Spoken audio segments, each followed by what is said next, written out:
morning.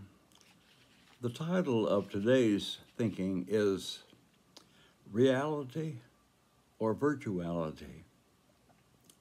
Oh, the marvel of modern technology. I recall watching the film of the planes being flown into the World Trade Centers on September the 11th. Remember that? Each one of us remembers. Then one of the film technicians demonstrated what can be done with film wizardry.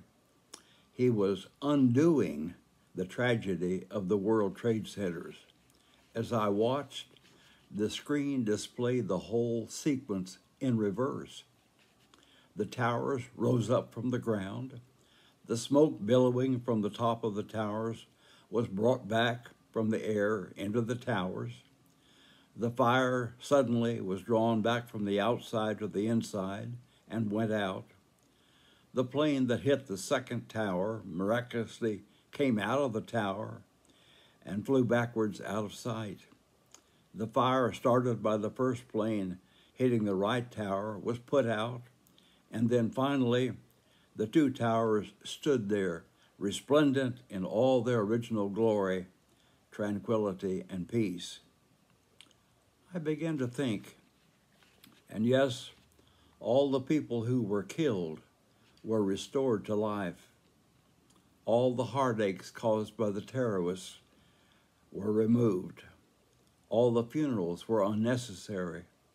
All the work of the firemen, the policemen, the gallant rescuers, the first responders, all the destruction of the terrorists was for naught. How wonderful. But the marvelous wizardry of the film technicians was untrue. I wish it were as easy as that. And I thought of all the film wizardry seen by each of us on television and in theaters. We see persons gunned down, bombed, slashed, murdered, and killed in hundreds of ways. But we know, because it's just a movie, that they really didn't die. It's all a bit of filmmaking, sleight of hand. After the scene is captured on film, everybody gets up and walks away.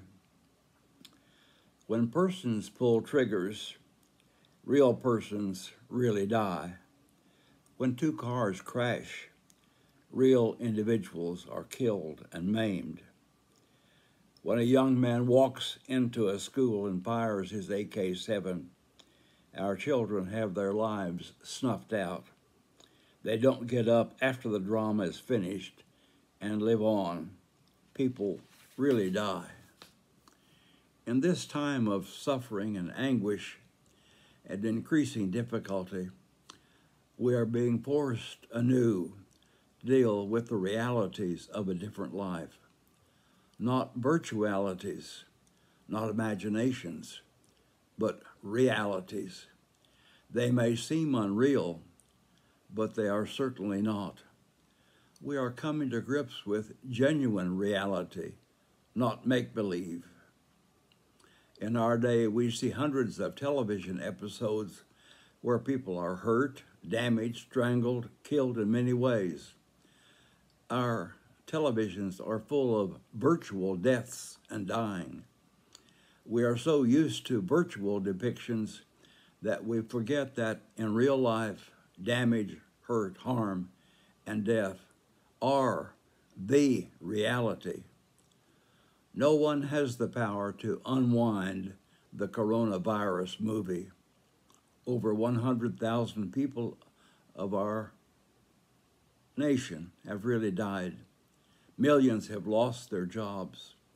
Thousands have lost their businesses and their livelihood. No one is going to unwind this coronavirus movie for us. We will, unfortunately, never go back to the way it was. God may have the power to unwind the movie, but God is not going to do it. No one is. No one has the power. This is not a game where we can just throw this one out and get another to play. We are in this game. No one is going to send a substitute in for us and allow us to sit on the sidelines on a bench and just watch. This is our game. I almost applauded when the film technician's reversal of the World Trade Centers was shown, and then I decided that tears were my reality, not applause. Heartache was my feeling, not joy. Sorrow was my mood, not exultation. The film technician didn't really undo anything. Destruction, fire, people leaping to their deaths, first responders, shouts of despair, moans of anguish, cries for help. This was the reality of the event. My word for us in this time of hurting and suffering, of financial distress and economic despair, the only word I have for us to believe is that Jesus is with us, is sitting and walking beside us, is truly our helper. May we feel Christ's power as we maybe have never felt his power before in our individual lives. Amen.